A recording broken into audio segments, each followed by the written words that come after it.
بسم اللہ الرحمن الرحیم۔ السلام علیکم پیارے دوستو۔ حضرت سیدنا ابو اسحاق رحمۃ اللہ علیہ فرماتے ہیں کہ ایک شخص ہماری محفل میں آیا کرتا تھا مگر اس کا آدھا چہرہ ہمیشہ چھپا رہتا تھا۔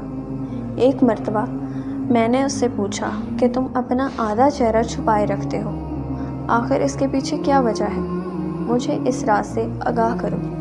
اس نے کہا کہ اگر آپ اجازت دیتے ہیں تو میں اپنا معاملہ بتاتا ہوں۔ میں نے کہا کہ بتاؤ، اصل معاملہ کیا ہے؟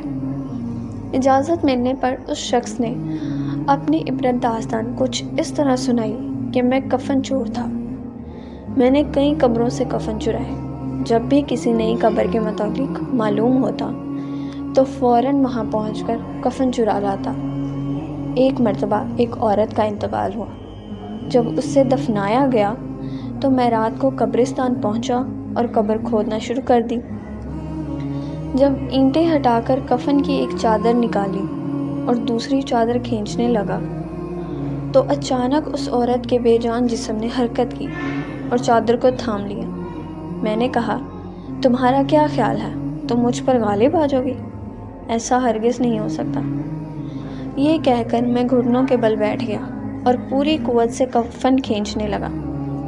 یکا یک اس عورت نے ایک زوردار تھپڑ میرے چہرے پر مارا، جس کی درد کی شدت سے میں بے قرار ہو گیا اور میرے چہرے پر بہت زیادہ جلن ہونے لگی۔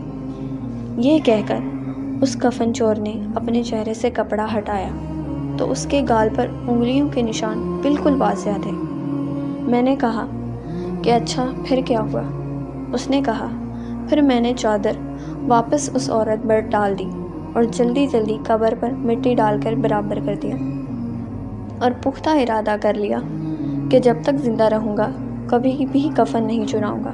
اللہ میرے سابقہ گناہوں کو معاف فرمائے اور مجھے توبہ پر استقامت عطا فرمائے۔ حضرت سیدنا ابو اسحاق رحمۃ اللہ علیہ فرماتے ہیں کہ اس کفن چور کا سارا واقعہ لکھ کر میں نے حضرت سیدنا ابو عزیر رحمۃ اللہ علیہ کی طرف روانہ کیا۔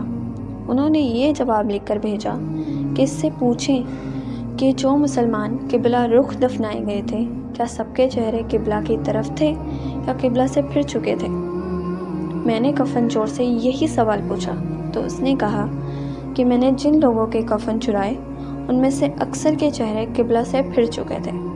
حضرت سیدنا ابو اسحاق رحمۃ اللہ علیہ فرماتے ہیں کہ میں نے یہ بات لکھ کر حضرت ابو عزیر رحمۃ اللہ علیہ کی خدمت میں بھیجی تو انہوں نے جواب دیا، میں یہ تحریر بھجوائی کہ اسحاق جن لوگوں کے چہرے قبلہ سے پھر چکے تھے ان کا خاتمہ ایمان پر نہیں ہوا۔